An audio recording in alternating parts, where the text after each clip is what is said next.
Buenas noches a todas y a todos.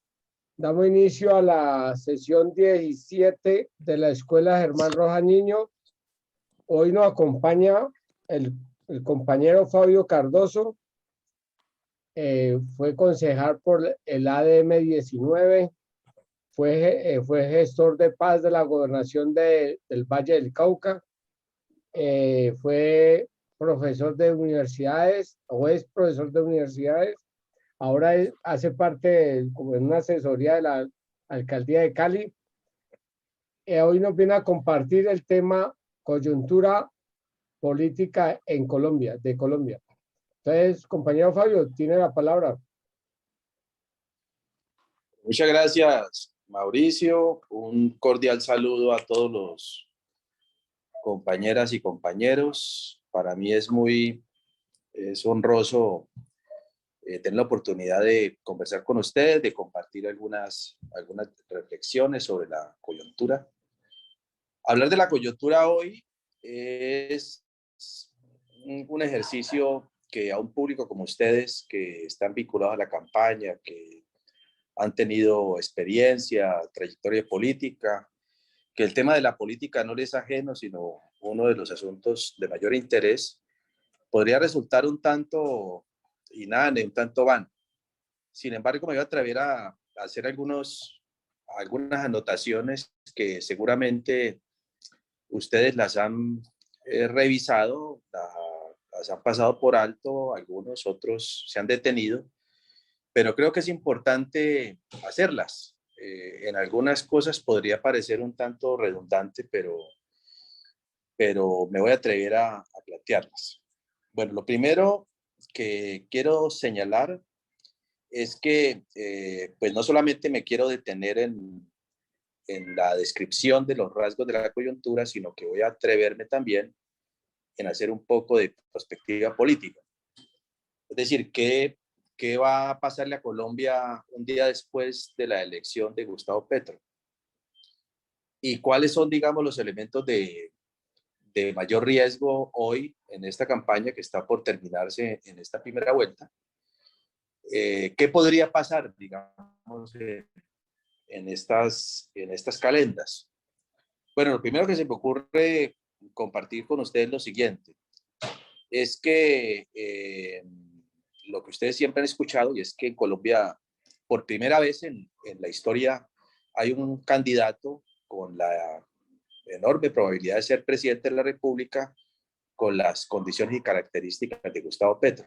En otros momentos ha habido colombianos de mucha importancia que han planteado salidas importantes pensando en la población colombiana en su mayoría, y no simplemente dirigentes y líderes que resulten de sectores reducidos de la sociedad colombiana, como ha ocurrido durante todo el tiempo. En los albores mismos de la construcción de la República, empezaron a plantearse ya una especie de casta política que ha venido gobernando el país durante mucho tiempo. Incluso en vida de Simón Bolívar empezaron a configurarse unas expresiones políticas un poco alrededor de Santander. Algunos de ustedes seguramente tendrán otra lectura de la historia, pero yo tengo, digamos, esa apreciación.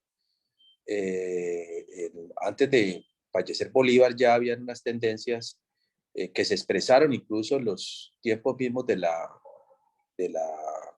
independencia, en la famosa patria boba. Allá habían dos vertientes que se consolidaron luego y se convirtieron pues en vertientes antagónicas y que generaron en Colombia dificultades mayúsculas. Dos de ellos, prominentes jefes liberales, protagonizaron la primera guerra que hubo, que fue la Guerra de los Supremos. Una guerra, entre otras cosas, motivada no solamente por el reclamo de los generales de la República sobre prerrogativas que ellos creían haberse ganado en la lucha de independencia, sino una guerra motivada en gran medida, sobre todo por Obando, que tenía la acusación de buena parte de Colombia por el asesinato del mariscal Sucre. Él, para evadir la acción de la justicia y el castigo que el país le iba a dar por ser, a él le decían Obando Barruecos, justamente Barruecos fue el lugar entre el Ecuador y Pasto que se propició el primer magnicidio que hubo en Colombia, que aún sigue impune, entre otras cosas. Mariscal Sucre era tal vez el líder político muy joven, ungido por Bolívar, era el que Bolívar confiaba en que lo sucediera. Y anoto esto porque en vez de operar la justicia sobre José Hilario López y José María Obando, que fueron los conspiradores en este caso y promovieron pues una revuelta contra la expresión bolivariana, ambos fueron presidentes de la República. Cuando llegó Obando al exilio, lo que hizo Santander fue regalarle la espada que lo hizo célebre en las batallas nacionales a Santander. Y así, con este tipo de episodios tan tristes y dolorosos, ha venido cursando la historia de Colombia. Y me permito pues dar un salto con garrocha. Esto no intento, ni más faltaba, detenerme tanto en estos tiempos. Quiero llegar pronto aquí a Colombia. En el siglo XX también hubo dirigentes de mucha importancia. Bueno, en ese siglo XIX, pues, Tomás Cipriano, que fue tal vez la única revolución triunfante que hubo armada a bordo del Olimpo Radical, y constituye una constitución libérrima, la del 63, pero que luego hubo un contragolpe y esa constitución libérrima de muchas libertades ciudadanas, públicas, individuales, fue enterrada luego por la Constitución del 86. Hay un tratadista que califica las constituciones en la historia de Colombia como la gramática de la guerra. Y es que después de cada guerra se producía un acuerdo, una carta constitucional, y era básicamente la imposición de unas reglas del juego por parte de los ejércitos victoriosos.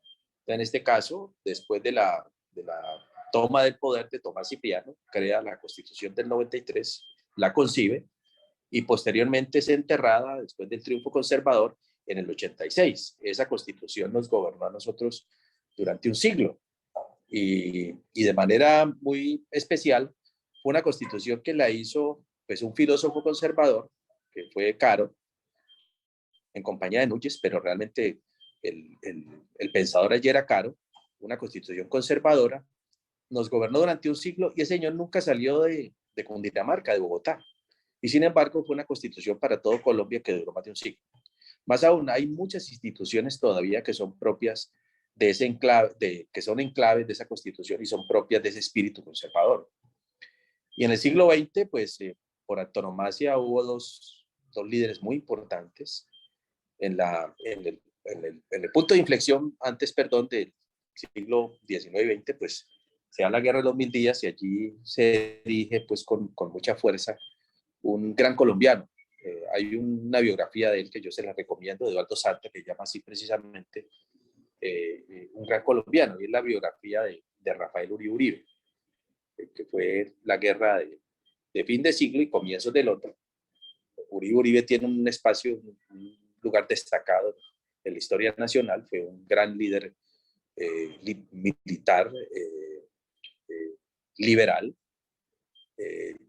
Planteó por primera vez en Colombia, pues con toda su grandilocuencia y con su importancia histórica, pues ideas liberales cerca del partido liberal en este siglo.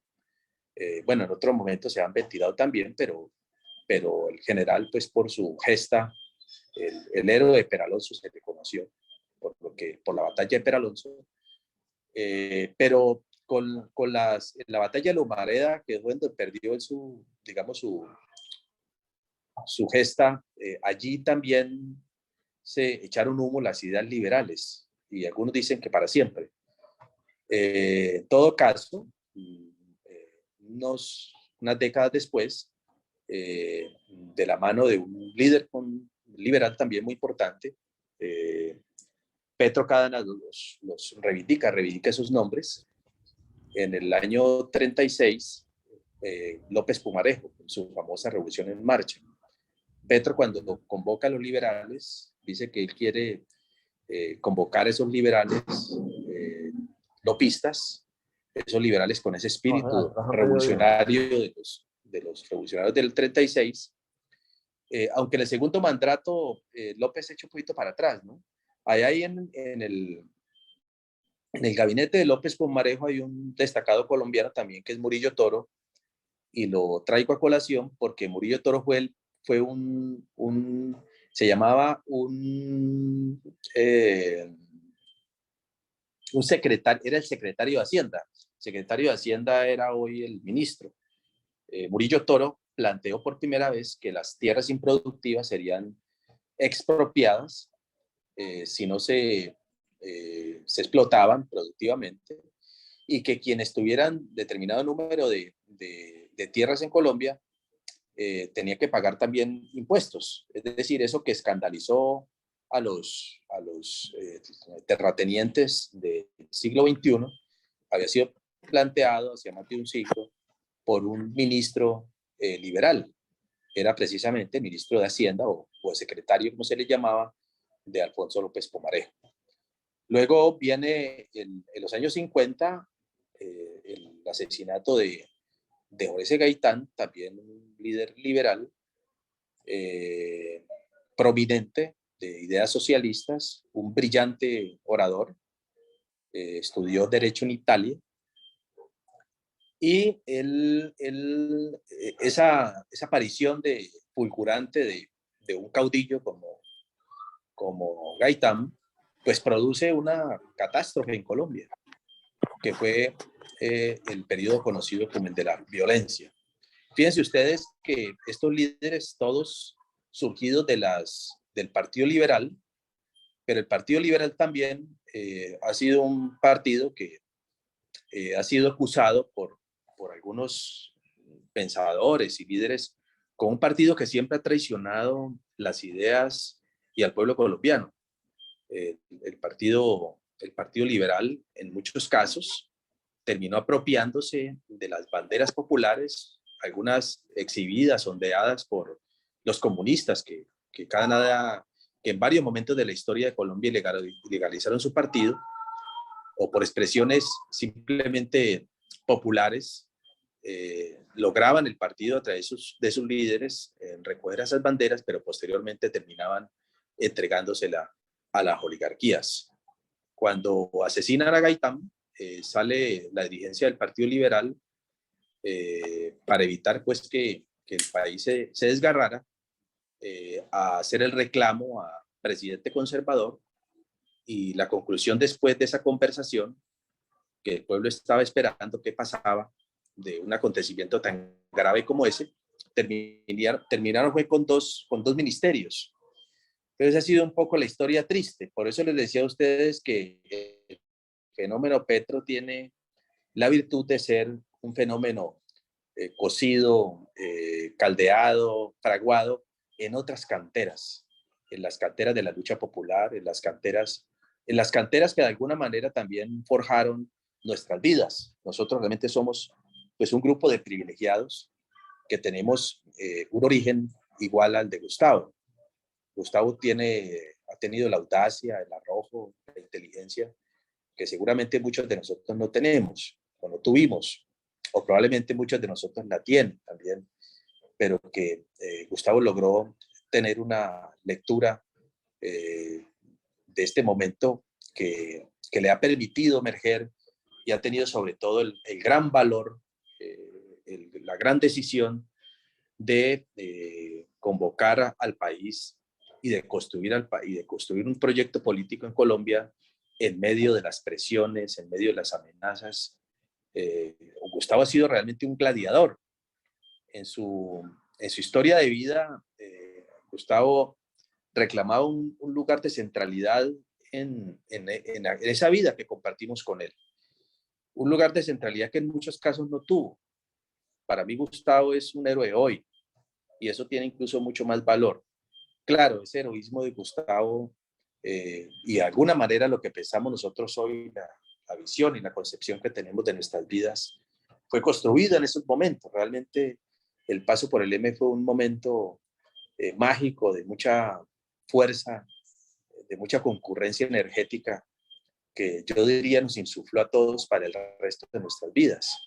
Y además también eso que planteaba pues Bate, que ustedes han recogido, esa cadena de afectos que él lo planteaba de manera mística, que es una especie pues de sintonía energética, pues hace que Gustavo haya llegado tan lejos. Yo creo que así como hay mucha gente o hay muchos sectores que le desean a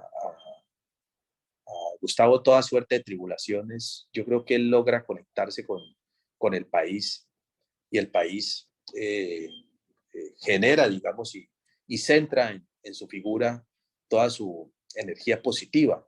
Y eso va a permitirle a Gustavo, además de sus virtudes personales, conquistar la presidencia de la República. Esta etapa, esta campaña, este esfuerzo para llegar a donde está llegando, donde ha llegado, pues ha tenido que cruzar ha tenido que cruzar muchos lugares empedrados y muchos desfiladeros. Su fuerza parece imparable. Las firmas encuestadoras en Colombia, para entrar un poco al aspecto medular de mi reflexión, hace un mes largo tal vez, cuando la tendencia hacia adelante, hacia arriba de Gustavo parecía imparable, en donde las famosas teorías del techo de Gustavo empezaban a hacer agua. Gustavo sí tiene un techo, pero es un techo de cristal, que lo ha estado rompiendo durante todas las etapas.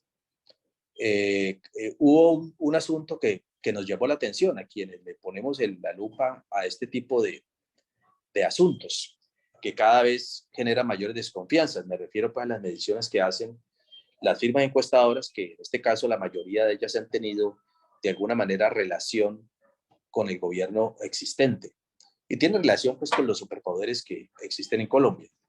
Y es que hace un mes largo Petro estaba llegando al 50% de la intención de voto, o por lo menos se acercaba a un margen de error que podría impulsarlo y llegar hasta el 50%.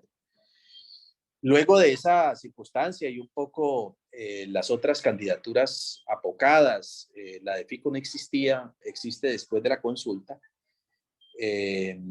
las firmas encuestadoras nos sorprenden a Colombia con un Petro que empieza a crecer lentamente, que lo distancian un poco de la línea peligrosa, y la línea peligrosa era aproximarse al 50%, que implicaría ganar en primera vuelta, y eso sería, digamos, generaría un efecto psicológico en sus electores que podrían llevarlo justamente a ganar en primera vuelta. Pues lo distancian de esa área de peligro, suben artificialmente a Fico y desaparecen a Fajardo. Ese, digamos, fue como los tres elementos que configuraron ese fenómeno sobre el cual he venido gravitando.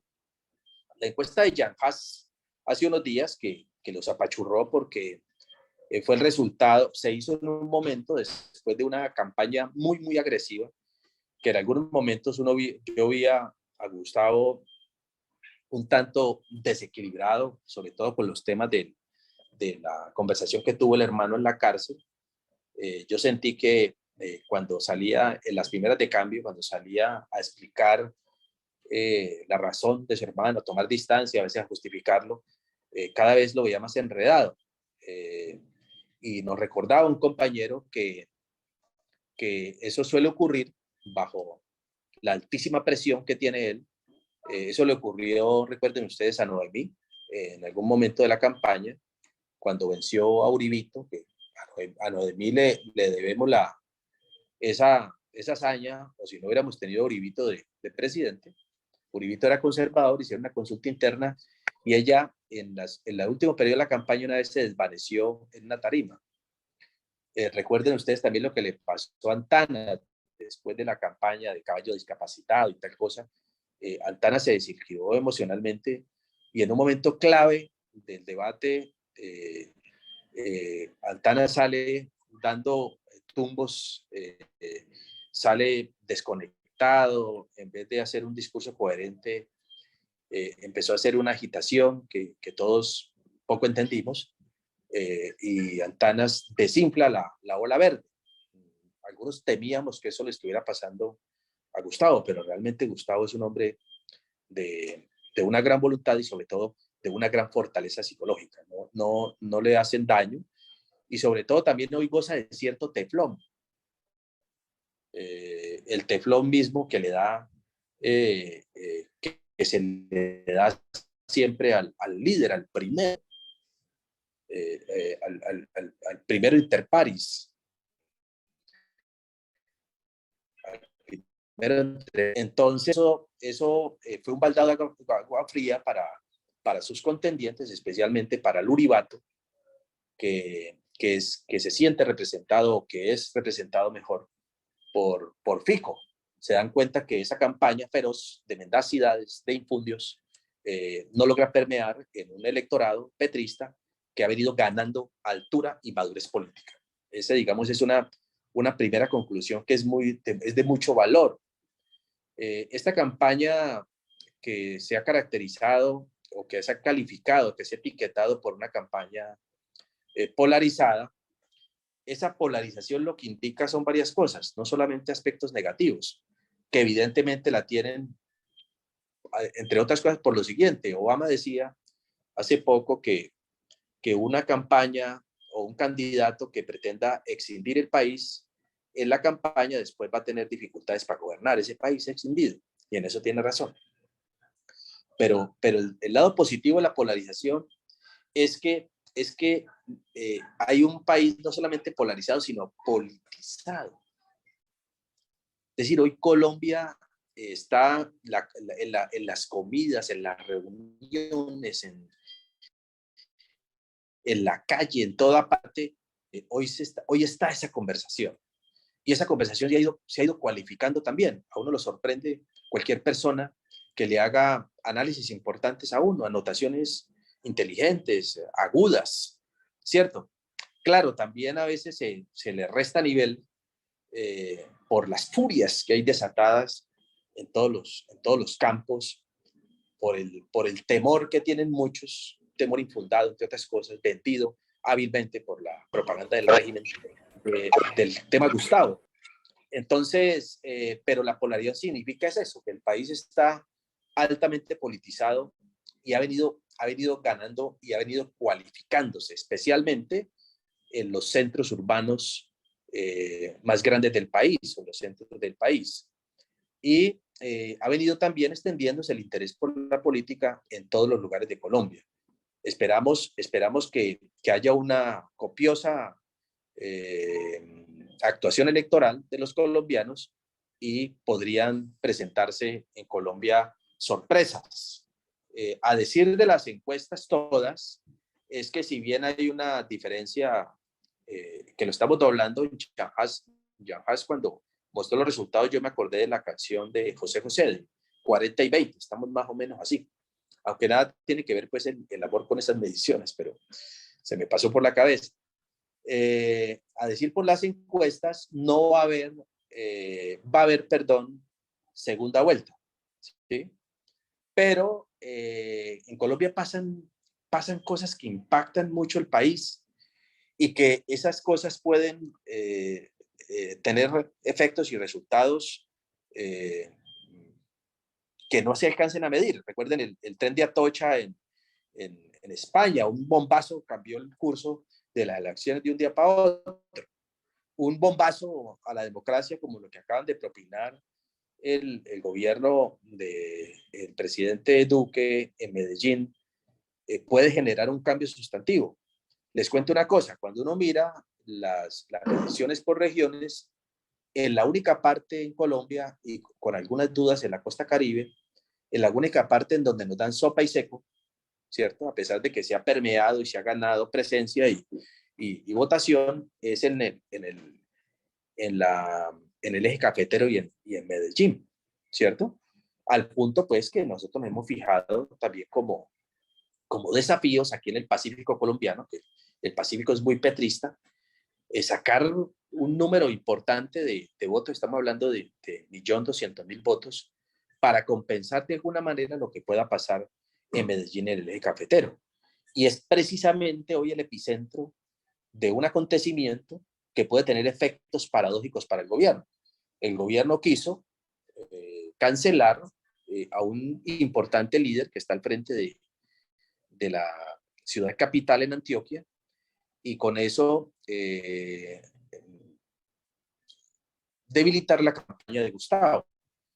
Fue de manera tan arbitraria y tan vulgar que lo hicieron, que puede traer consigo efectos contrarios, efectos paradójicos.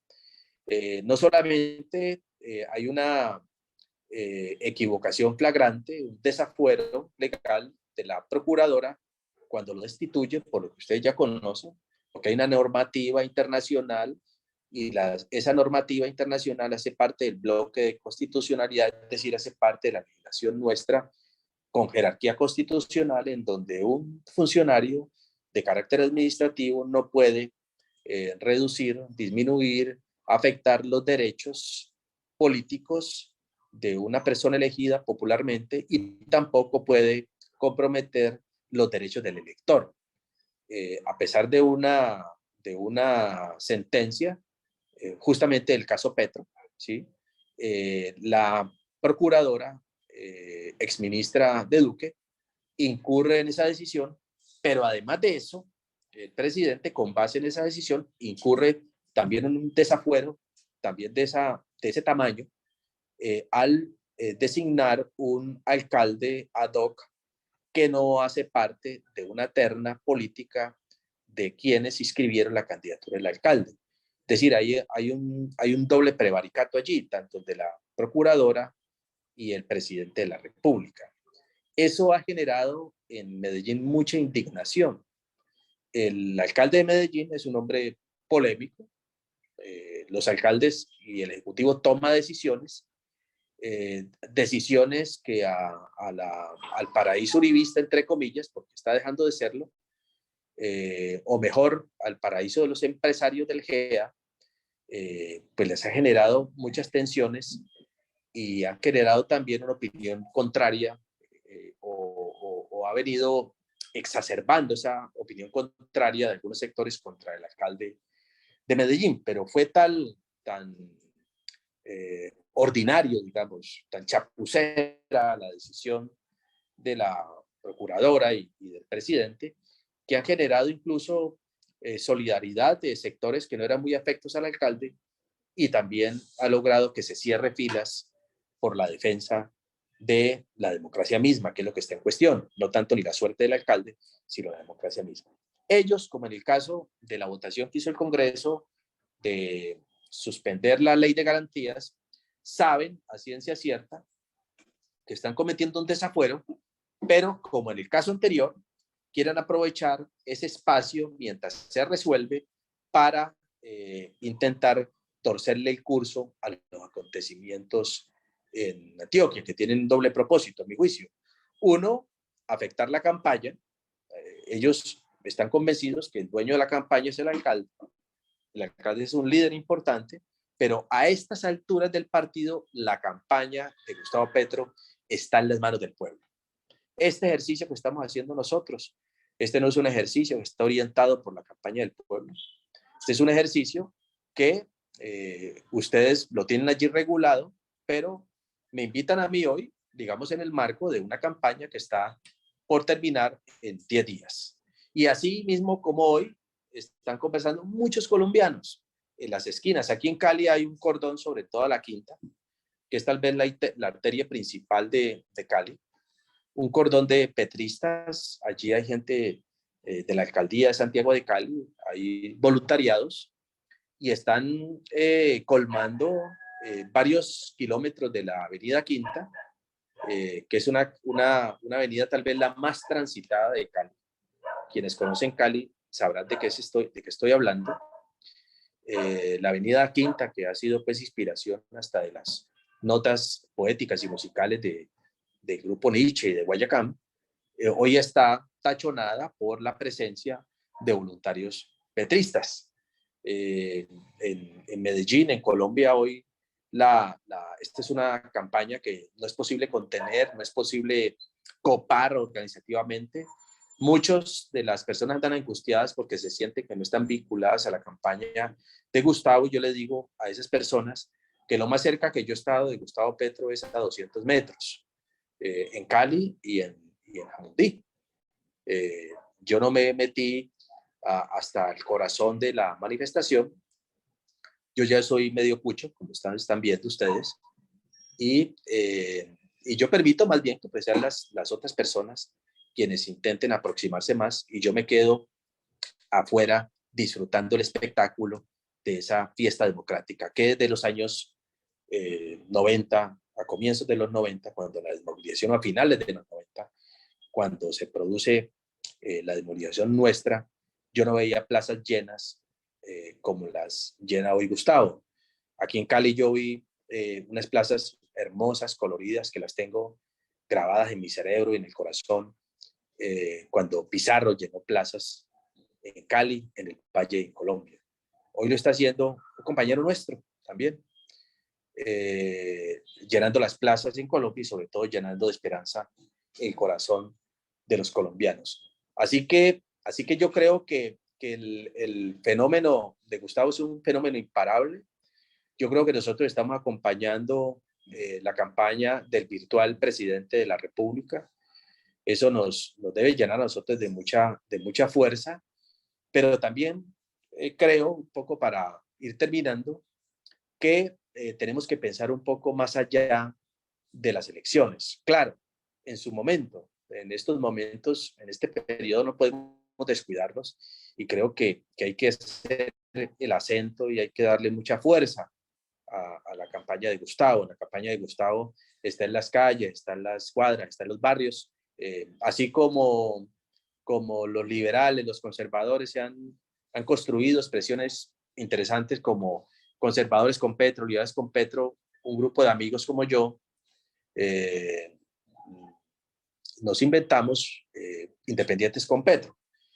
Yo no hago parte de las estructuras petristas.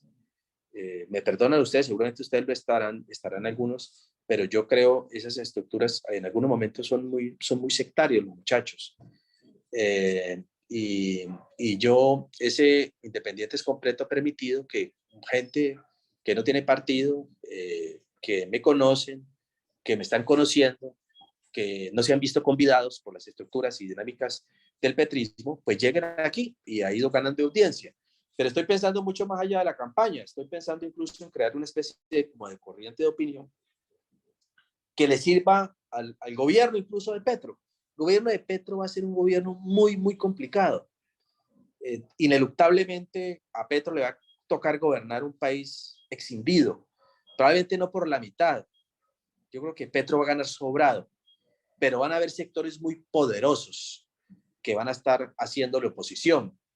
Y es que el poder está hoy diseminado, ya como en los años 60, que hablaban los revolucionarios de los 60, inspirados en los barbudos de Cuba, o en los nicaragüenses, de la toma del poder. El poder ya no puede tomar.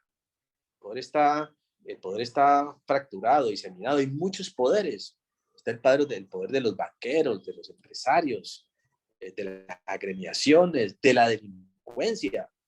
Es decir, hay muchos poderes en Colombia. El poder presidencial es un suprapoder. ¿Sí? Colombia tiene un presidencialismo subido. Justamente Caro, después fue parafraseados por otros, decían que nosotros teníamos una monarcas que se elige cada 4 años. Y eso es el presidente de Colombia. Realmente es un monarca que se elige cada 4 años. Ese es uno de los debates que hay que auspiciar en su momento también. Y es que Colombia podría transitar, digamos, a un proceso de mayor desconcentración del poder, de mayor figuración en las regiones, tal vez no en los departamentos. Esa reforma a las regiones que estaba pensando el profesor Falsborda No alcanzó, afortunadamente, el gran profesor, el sociólogo Orlando Falsborda. Eso tendrá que auspiciarse. El gobierno de Petro no solamente producirá decisiones y construirá nuevas dinámicas democráticas, sino que abrirá debates que no hemos podido nosotros adelantar porque son prohibidos, porque el país no estaba preparado, no ha estado preparado para los mismos, como dicen los muchachos, los tuiteros y los que trabajan en las redes sociales. Ese es un tema que hay que abordar. Creo que hay que prepararse no solamente para defender el gobierno, sino para gobernar. Y gobernar no desde las sillas oficiales, gobernar también desde la base, ¿cierto? Defendiendo el cambio importante que va a haber, el proceso disruptivo que se está configurando, ese proceso revolucionario que ya comenzó, ¿cierto? Petro, con todo lo que ha venido generando, él así quisiera, en un remoto hipotético caso, no podría hacerlo porque Petro es el pueblo mismo. Petro ha logrado tal nivel de sintonía que va a gobernar con muchas personas y que va a gobernar con multitudes. Hay una copiosa representación política en el Congreso de la República. A esos compañeros y compañeras, muchos de ellos sin mayor experiencia, muchos de ellos sin mayor bagaje, hay que ayudarles. Así no nos hayan convidado todavía, así todavía estén aturdidos por el resultado. Yo estoy seguro que la mayoría no se la pensaba. Aquí, por ejemplo, yo tenía una lectura optimista en el Valle del Cauca y yo ponía dos representantes a la Cámara. Jamás pensé que fueran a embambar 5 representantes y que fuera la mitad de la bancada del Congreso de la República a la Cámara en el Valle del Cauca. Eso nunca visto. Y de esa realidad se van a desprender otras a nivel regional, pero en eso no nos podemos distraer. Hay que centrarse en este momento que va a convertirse realmente en un momento sin antecedentes en la historia de Colombia. Lo que se nos abre es una gran avenida, ¿cierto? Y termino diciendo lo siguiente, es que yo creo que en esta última etapa, lo que nosotros tenemos que hacer, los que hemos tenido, como los que estamos acá, experiencia, tenemos liderazgos, así sean pequeños, medianos, grandes, no sé, tenemos que intentar también hacer una campaña contra el miedo. Tenemos que desasustar a las personas. A veces uno se engancha en las redes y termina contagiado por esas furias y ese furor. Eso parece ineludible, pero tenemos que nosotros lograr cierta serenidad, la serenidad que ha venido conquistando también Gustavo. Bueno, Gustavo es admirable porque no se despeina. Es un señor realmente de una gran fortaleza psicológica. Algunos somos más sanguíneos, algunos somos más impulsivos y a veces uno en esas pierde. Pero sí tenemos que desasustar por lo menos los sectores que han logrado estos otros influir en el sentido pues que al día siguiente de la victoria de Gustavo, la gente no va a perder la casa, ni el carro, ni la bicicleta. Eso es pura mierda, ¿cierto? Lo que va a ocurrir en Colombia es que se van a generar unas enormes ventanas de oportunidad, sobre todo para aquellos colombianos que nunca han tenido nada, ¿cierto?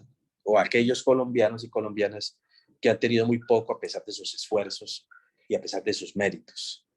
En Colombia, señala un texto pequeño y que yo le recomiendo a mis estudiantes, del profesor García Villegas, un antioqueño, que escribe en el periódico Espectador y que hoy recomienda votar por Fajardo, que se llama El orden de la libertad. En uno de sus apartes, el profesor decía que los colombianos no tienen ninguna oportunidad en el curso de sus vidas, dejar de ser igual que como nacieron. Es decir, si son pobres, terminan pobres. No se encuentran con los otros ni accidentalmente, porque no toman las mismas líneas de transporte, porque no estudian en los mismos colegios, porque están en unos barrios distintos a los otros, ¿cierto? tenemos que construir un país como lo soñaron nuestros mayores, como nos lo perfila y nos lo dibuja Gustavo con su retórica, con su labia envolvente y convincente. Es un país en donde quepamos todos, ¿cierto? En donde las gentes nuestras puedan estudiar en buenos colegios, en donde los colegios públicos puedan ser tan buenos como los colegios públicos donde nosotros estudiamos. Un ministro, una vez que tuvo la fortuna de estar en Brasil visitando unos lugares, y un amigo nuestro del M me invitó a una reunión y me encontré con un ministro, con el ministro de Educación brasilero, y estuvimos ahí conversando y me preguntó que dónde estudiaba mi hija. Yo tengo una hija de 24 años que hoy está de cumpleaños, precisamente. Y yo le decía que estudiaba en un colegio privado. Y él hizo como un sondeíto ahí de unos colombianos que estábamos, y la mayoría teníamos los hijos en colegios privados. Me dice, ¿sabe qué, Fabio? El día que en Colombia los niños de los... me preguntó que yo qué hacía. Yo era secretario de paz del departamento. Entonces decía, mire, el día que los hijos de los funcionarios públicos del gobierno, y en especial de los altos funcionarios públicos del gobierno, el día que los hijos de los ministros o las ministras de Colombia estudien en un colegio, en una escuela pública, ese día el colegio y la escuela pública va a ser mejor, ¿cierto? Entonces, yo sí creo que hay que mejorar la educación pública. Creo que esa es una garantía de devolverle la dignidad ultrajada al pueblo colombiano y en general pues a esta patria que merece un futuro distinto y sobre todo merece un cambio de timonel. Creo que nos estamos prestos a vivir un cambio importante en la conducción de Colombia, un cambio importante en una nueva generación de colombianos que van a cambiarle el rumbo a este país, y ese rumbo, estoy seguro, va a ser un rumbo mucho más provisorio y mucho más alentador. Bueno, muchas gracias. Yo me quedo aquí un rato para escucharles, y si alguno de ustedes quiere preguntar, pues por supuesto, pero hablé más de la cuenta y me interesa mucho más escucharlos, escuchar sus comentarios. Muchísimas gracias. Gracias, Fabio. Fabio, abrimos en este momento el conversatorio. Los compañeros que tengan preguntas hacia Fabio, por favor, preguntas concretas. Por favor, ¿quién va a hacer alguna pregunta?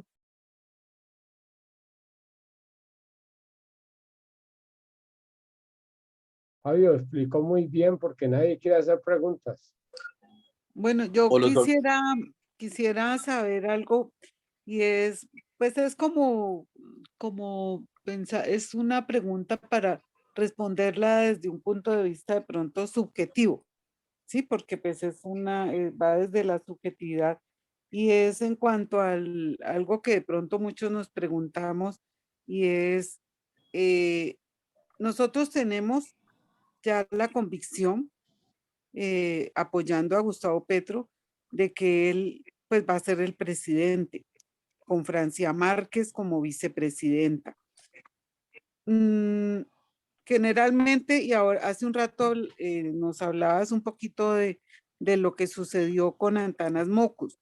Para mí, entre Antanas y Petro, pues hay una diferencia grandísima, en el sentido de que yo a Antanas lo veía, y yo le hice campaña a Antanas, y lo veía como un candidato que hubiera sido, o sea, que habría llevado a Colombia por un buen camino, pero no tenía la fuerza, la fortaleza interior, ni el empuje, ni la berraquera para lo que se necesita como presidente, porque es que un presidente no solo necesita los votos y ganar, sino también sostenerse en el poder, ¿sí?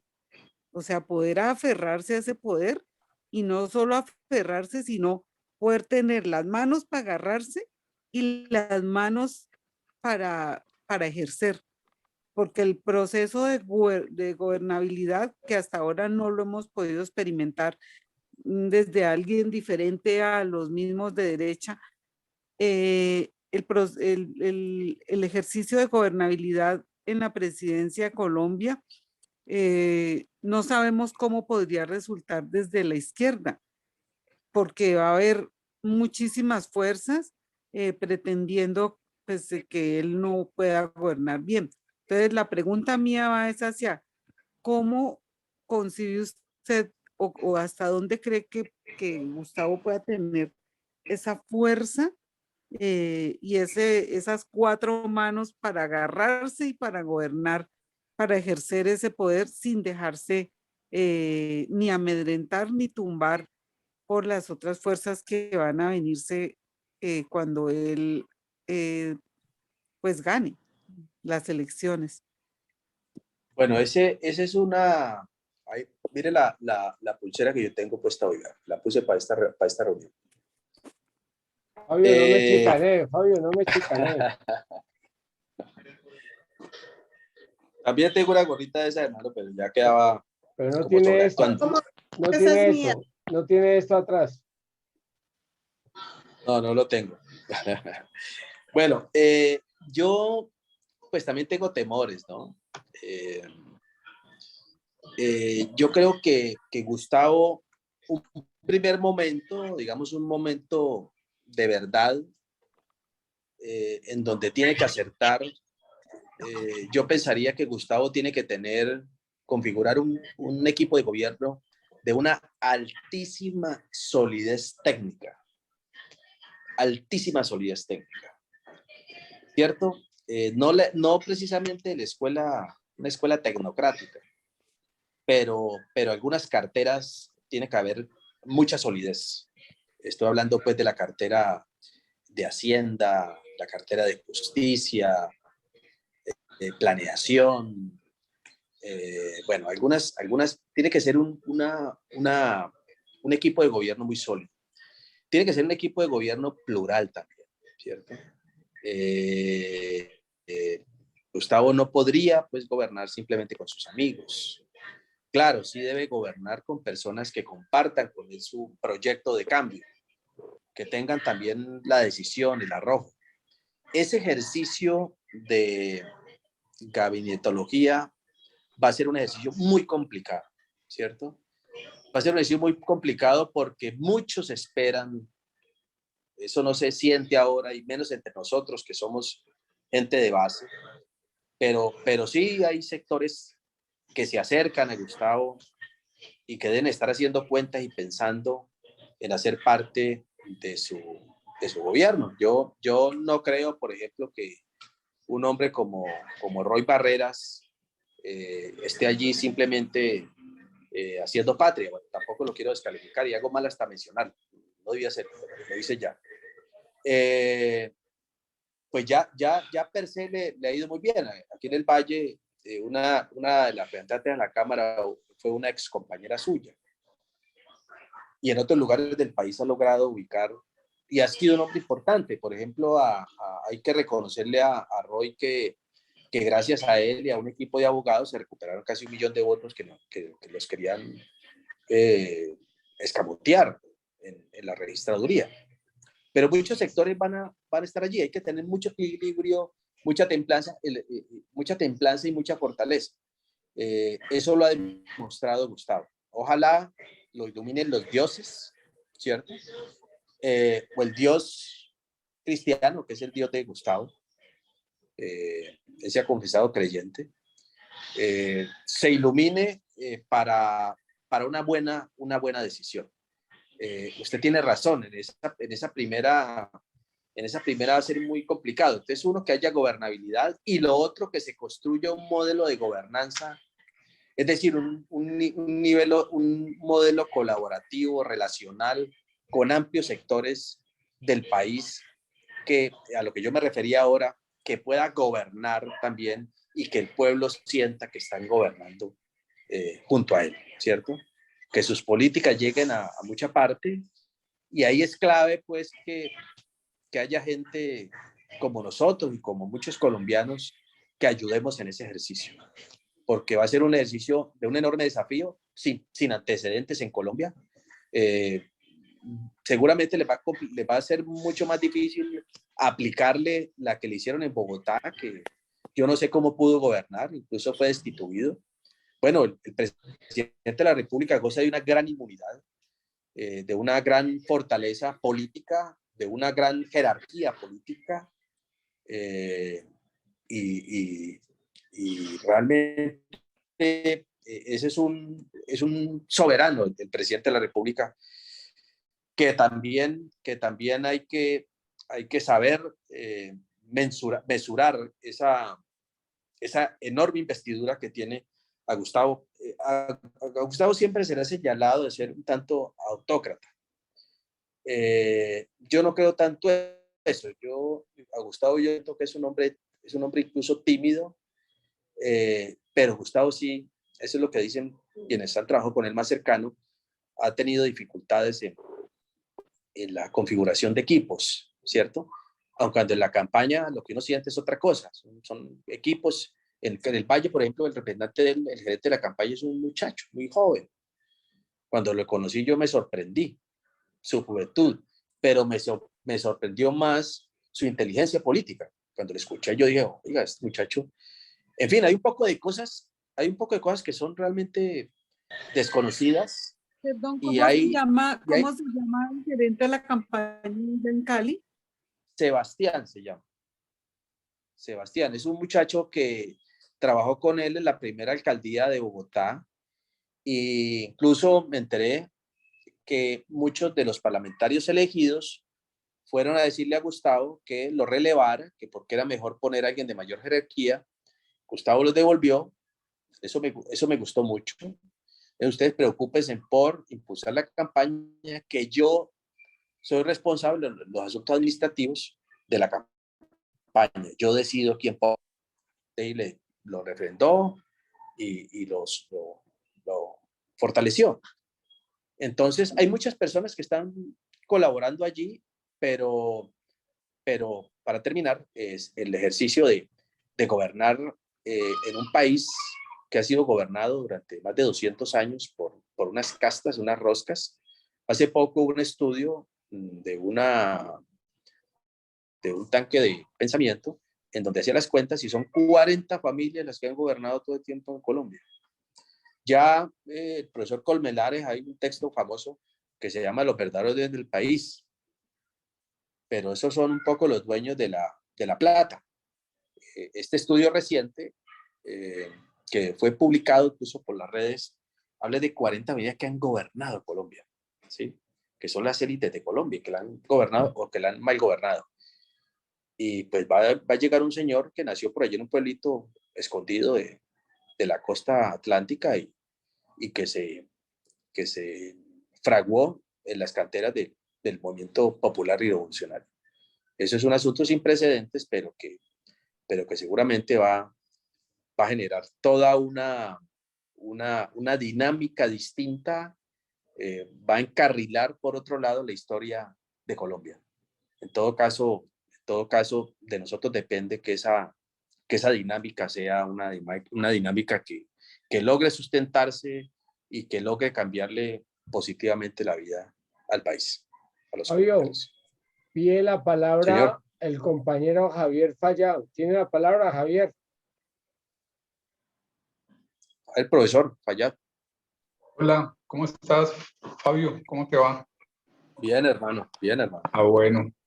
No, primero un dato. No Murillo Toro, sino Darío Echandía en lo de la reforma con el tema social durante el gobierno de López Pumarejo. Porque Murillo Toro fue del siglo XIX. Perdón, sí, Murillo Toro fue, pero ministro de Hacienda de Hilario López en los años 50. Ya, sí. Ok. Sí, él fue el de la que habló de tierras, pero la corrección es precisa, sí. Él fue secretario, ministro de Hacienda, pero de Hilario López. Sí, ajá. Y yo estaba hablando de Obando y de Hilario López y justamente por eso me pasó por la cabeza. Sí, sino que en el 36 la reforma de López, que también fue con el mismo tema, ¿no? De la función social de la propiedad. Yo tengo una inquietud más en el sentido, digamos, yo creo que todos estamos muy contentos y muy esperanzadores y lograr que el 29 los resultados sean bastante positivos y ojalá sea en primera vuelta. Igual luego tendremos que conversar si se va a segunda vuelta, pues cómo sean las condiciones. Pero tengo una inquietud y me gustaría escucharte. ¿Tú cómo ves en términos de esta situación de, digamos, de las lógicas de campaña negativa? O sea, la forma como actúa la campaña negativa, que pues eso en todas las campañas las hay, en todos los países, o sea, no, eso ayer, no, hoy en la mañana en la radio, en uno de los periodistas de noticias de programas de VTV, de radio, de Univalle, empezaba diciendo que es la primera vez que había una campaña de tanto desprestigio de lado y lado y tanta tensión, y eso no es cierto. O sea, porque en Colombia, mejor dicho, el siglo XIX o previo a las violencias de los 50, el asesinato de Gaitán y todo esto, pues las cosas eran iguales o peores, y obviamente llevamos toda una historia acumulada de asesinatos, de luchas fratricidas, el tema pues creo que Colombia es el único país del mundo donde tienen menos de 3 años el asesinato de 4 candidatos a la presidencia. Entonces hay una cantidad de cosas que lo político en Colombia siempre ha estado muy marcado por el tema de las armas, ¿sí? De hecho, el siglo XIX era la lógica del poder, o sea, se armaba una guerra y el que ganaba la guerra subía al poder y el que la perdía empezaba a preparar la siguiente guerra, ¿sí? Entonces, esa historia política de Colombia es una historia que siempre ha pasado por las armas, por la tensión, por el desprestigio. Yo creo que nosotros, todos los que estamos acá, pues lo que no queremos es una presidencia más de los mismos, y pienso que el gobierno Duque ha sido de los gobiernos más malos que ha tenido este país por meter ahí gente que no tiene una trayectoria y una formación política en términos de lo que es el país. Entonces, ¿tú cómo ves ese tema? No tanto por los desprestigios como discurso, sino los desprestigios, ¿cómo los ves tú que los manejan? ¿Hacia dónde va? ¿Cuál es la jugada que está allí? ¿Tú qué piensas de eso? Fabio, antes de que conteste, Fabio, Nayibi Beltrán, hija de Pablo, Mauricio, por ahora la quiero despedir. Nayibi, gracias por estar. Yo sé que tiene un compromiso. Chao. bueno, Mauricio, que estés bien. Chao. Chao. Ahora sí, Fabio, tenés la palabra. Esa es la hija de Robert.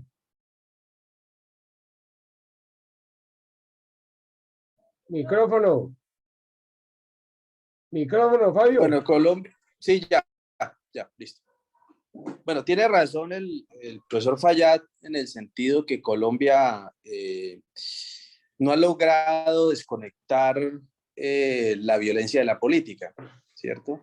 La política debería de ser un tanto contradiciendo la cita del famoso teórico que todo el mundo cita y la mayoría no hemos leído, de Clausewitz, que no fuera simplemente la continuación de la guerra en otros términos, sino que fuera una manera de tramitar las diferencias de manera pacífica, en donde se pusiera de presente el cotejo de las ideas, el espacio para la palabra. Pero en Colombia no ha sido así, ha estado muy vinculado pues a la violencia y en muchos casos, como lo recuerda Javier, a la muerte misma. Lo que pasa es que en este momento, digamos lo especial de este momento y que le da un matiz distinto es que esta campaña se está librando en medio de las redes sociales. Y las redes sociales democratizaron y masificaron la información. ¿cierto? Y las redes sociales es una herramienta, ¿sí? Uno no podría decir que son buenas o malas. Bueno, son buenas las redes sociales y se emplean de distinta manera.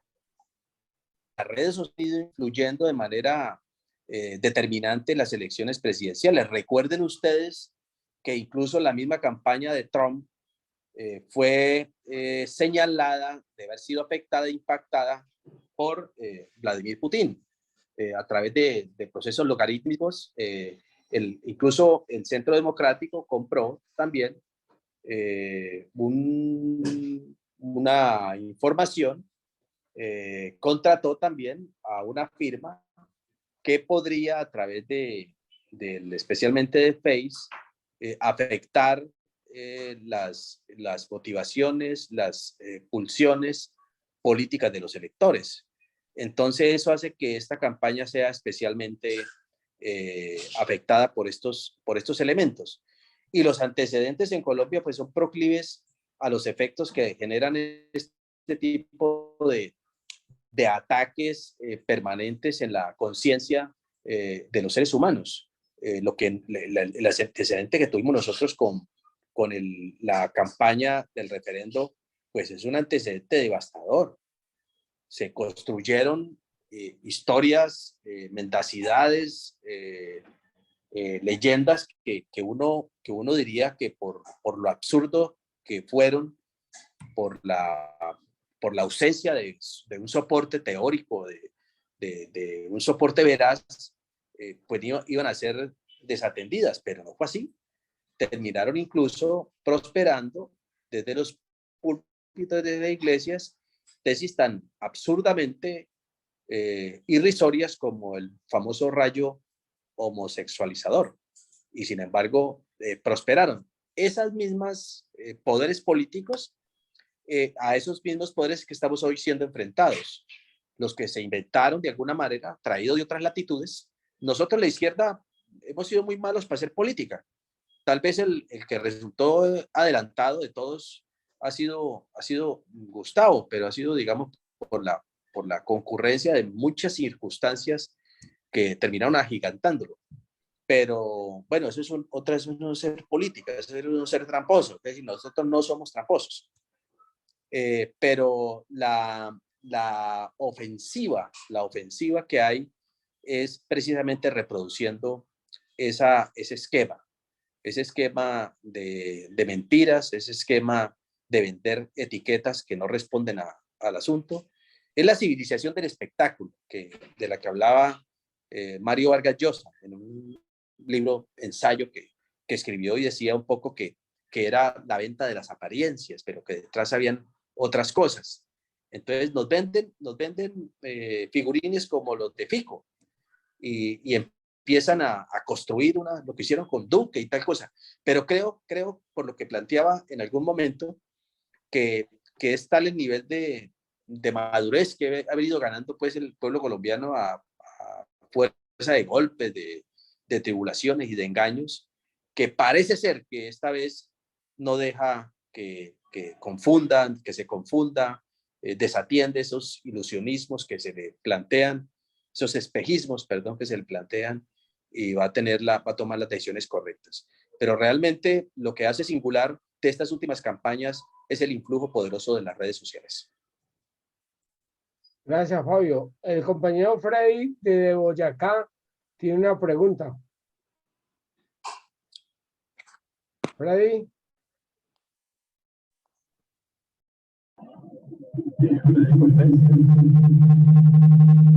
Tiene eco, Freddy. No se escucha. ¿De dónde es Freddy? De Boyacá. Solo tiene que bajarle el volumen y ya. Bájale el volumen del micrófono, Freddy. Ahí está bien. Ahí está. No, tiene eco. Ahí. Ahí ya. Son dos preguntas concretas. El fenómeno Francia Márquez, ¿sí? Y si es posible que de pronto pueda Fico ser un Guaidó en Colombia. Si es posible que, perdón.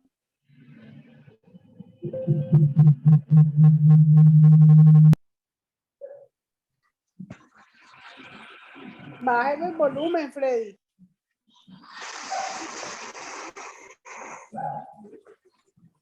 Freddy, no se te escuchó la última Ahí pregunta. me está escuchando. Sí, Sí, ¿Sí me escucha? sí. Dos preguntas. El fenómeno Francia Márquez y si es posible que en Colombia Fico sea un Guaidó. si es posible en Colombia Fico sea qué? Un Un Guaidó. Guaidó. Un Guaidó. Ajá. Bueno, primero el fenómeno de Francia Márquez, pues los líderes y los dirigentes políticos se hacen pues a través de toda su vida.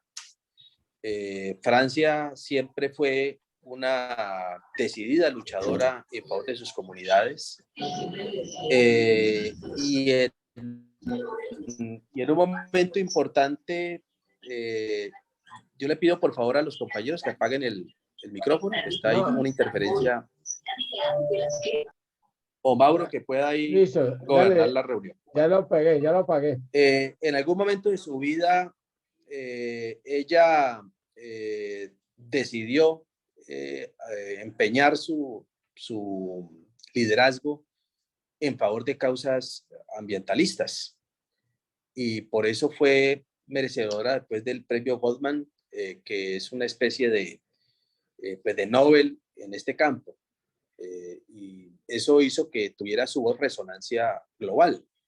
Es una destacada y reconocida líder, ¿cierto? No tenía, a pesar de su galardón y su reconocimiento, de todas maneras no tenía el suficiente reconocimiento a nivel nacional. Solamente pues en algunos espacios de la vida nacional, pero no tanto había estado expuesta en las plataformas públicas, salvo en momentos específicos como la entrega del galardón que se hizo acreedor. Gustavo estaba buscando en algún momento un líder o lideresa política que le permitiera atraer otros segmentos de la población porque sentíamos todos que él estaba desarrollando un liderazgo pues, de ciertos sesgos, un liderazgo de una franja de la opinión pública, especialmente de la izquierda y centro izquierda, y que era preciso acercarse mucho más al centro, ¿sí? Los observadores, los teóricos, la gente por mera intuición política, y además cuando uno ve la torta pues de los reconocimientos políticos, buena parte del país se reclama ser de centro.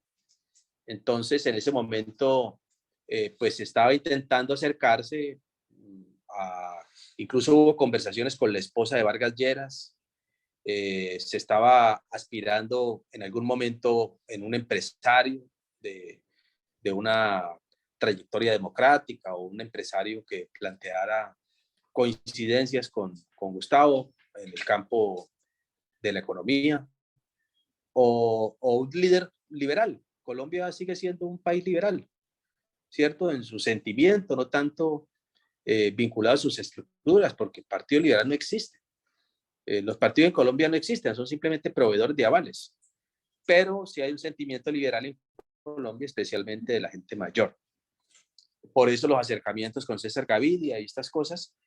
Pero al final, en la consulta, pues Francia Márquez sorprendió por la manera un poco desparpajada como plantea sus cosas, por su inteligencia, sin duda, por la consecuencia de su vida, por la ética misma que en ella encierra, en el sentido pues que hace lo que dice, y por cierta altisonancia. ¿Sí? Este es un movimiento en donde hacen parte de ese movimiento pues los imputados de Colombia, los resentidos de Colombia también. En estos días un intelectual que yo aprecio mucho aquí, que es columnista del Espectador, que se llama Julio César Londoño, en un Twitter decía, Sí, pues yo fui un resentido, ¿qué vamos a hacerle si yo fui muy pobre y tal cosa y resentido con unos malparidos que están en el poder de Colombia? Entonces, eso también Francia conecta, digamos, con esas comunidades. La preocupación que había era que terminara pues radicalizando mucho más la campaña y espantando a otros sectores que eventualmente podían acercarse. Pero el efecto de la decisión de Gustavo después del volumen tan importante electoral de Francia Márquez, que incluso se superó a Fajardo, que es un reconocido líder nacional, fue de tal dimensión que terminó haciéndola su fórmula y eso produjo, ese efecto Francia Márquez produjo un efecto sinérgico.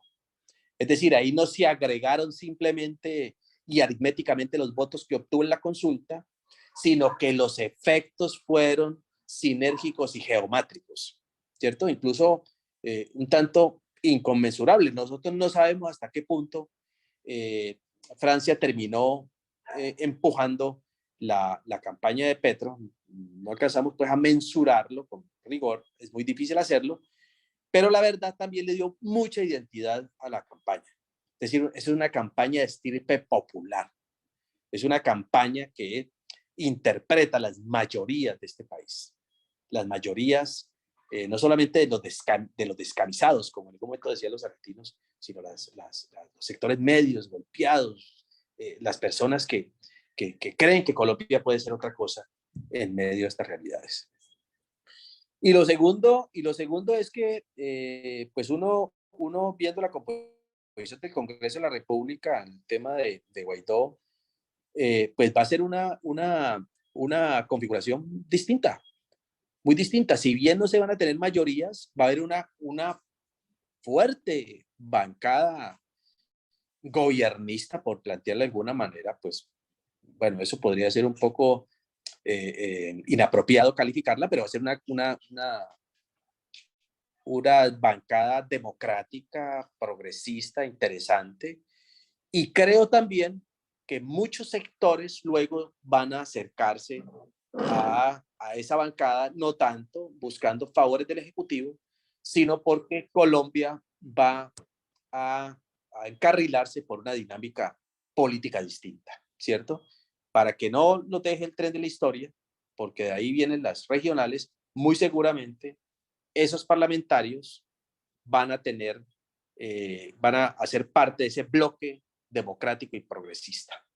Ese bloque que por primera vez en la historia conocida, la que hemos vivido, no el cemento de ese bloque de gobierno que va a respaldar las políticas de gobierno sin renunciar a la sana crítica y al ejercicio de control político, eso no es lo que se pretende, pero sí se aspira, por supuesto, que favorezcan las iniciativas progresistas y que van a favorecer al pueblo colombiano. Por primera vez ese bloque, el cemento de ese bloque no va a ser los recursos del Estado, la famosa mermelada o los cupos indicativos o lo que se conoció en otro momento como auxilios parlamentarios, que hoy soterradamente se entregan a través de una figura que se llama los cupos indicativos.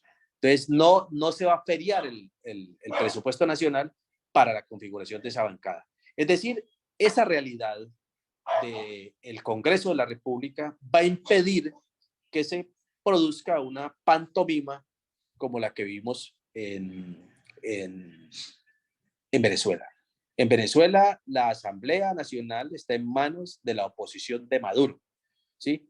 En esta oportunidad, para fortuna nuestra y del país, hay una copiosa participación de sectores democráticos, liberales, desde el punto de vista ideológico, en el Congreso de la República. Sigue siendo ese otro país que estamos por derrotar una realidad real, como dice un periodista aquí local, en el Congreso. Eso no lo podemos desconocer, pero ese Congreso tiene que aliarse con las mayorías de Colombia y seguramente van a tener la fuerza suficiente para sacar adelante las iniciativas del gobierno de Petro, del gobierno popular y democráticos que se instalará en Colombia a mediados de este año.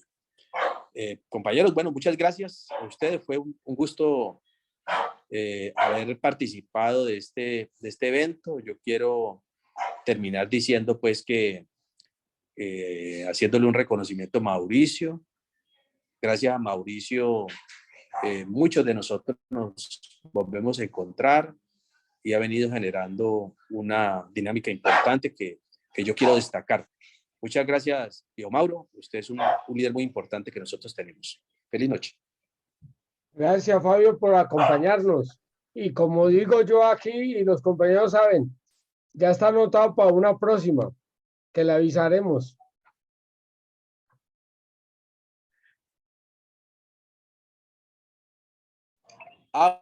Bueno, con mucho gusto. Puede ser poselecciones. Listo, todo tranquilo que ya lo tenemos anotado. La coordinadora Consuelo, ella es la académica y el decano es Javier Falla, ya lo tenemos planillado. Compañeros, muchas gracias, Fabio. Un abrazo, gracias por acompañarnos en la charla. A todas, vale. Feliz noche. a todas y a todos, muchas gracias. Gracias, Fabio, un abrazo. Un abrazo. Fabio, muchas gracias. Un abrazo, hermano. Y le quiero dar una noticia, Consuelo, prendan la cámara a todos, por favor. Ok. Para ser consecuentes, yo creo que lo ideal es que el próximo sábado y el próximo, que es el día de las elecciones, no hagamos la escuela, porque muchos están metidos en la campaña y lo estamos robándole a la campaña estos minutos. Nos volvemos a encontrar post campaña. De post campaña, es decir, sería ya en junio. Se le avisará, ya tenemos a un compañero. El sábado de junio. Sí, tenemos un compañero del EPL que nos quiere compartir una experiencia que está haciendo en la costa. Entonces, ahí lo tendremos como primer invitado. Y la compañera Liliana, que no la veo ya. También yo estoy aquí. Bueno, ya la vi. También tiene un invitado también. Entonces, acuerden, estos dos sábados descansamos de esta escuela y nos vamos a ver el sábado 4 de junio. Buenas noches. El sábado 4 de junio, ok. Un abrazo para todos y nos vemos con buenas noticias de nuestro nuevo presidente en primera. Eso. Sí, que sea de celebración. Y para los que quieran, de pronto hacemos un conversatorio el 28, pero para ver cómo están las cosas, el que quiera. Genial. Un abrazo para todos. Chao. Hasta luego. Gracias. Chao, Carlos.